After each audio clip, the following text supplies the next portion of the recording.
Oradan teker teker.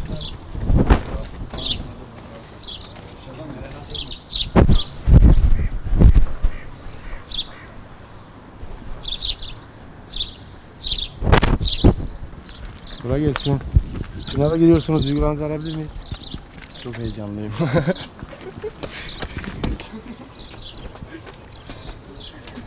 Onu iyice sabaracak. Saatinizi ver.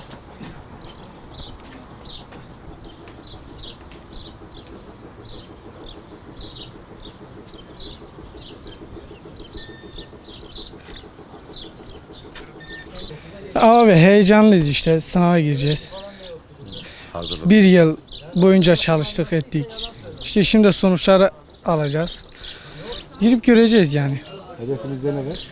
Polis olacağım ben. Hedefimde polislik var. Pandemi sürecinde çalıştınız. Nasıl çalıştınız anlatın. Yani zaten genellikle evdeydik, okullar yoktu. Sık sık deneme falan çözüyoruz. Bir de işler olduğundan dolayı fazla da ilgi gösteremedik.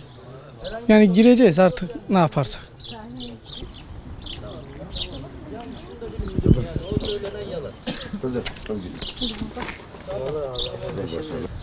Çok kötü bir seneye denk geldik. Sınavda yapabileceğime, başarabileceğime inanıyorum. Herkese başarılar dilerim. Hedefimde Mardin Artuklu Üniversitesi var. Sonra mimarlık işte. Onlar var. Başka da bir şey yok.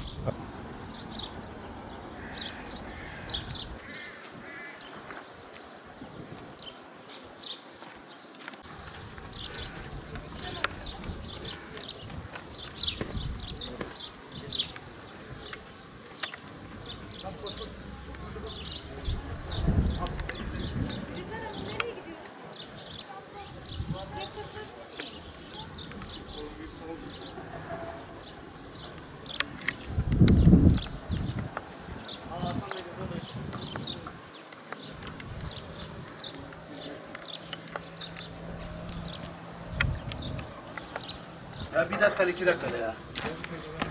Çekme abi ya.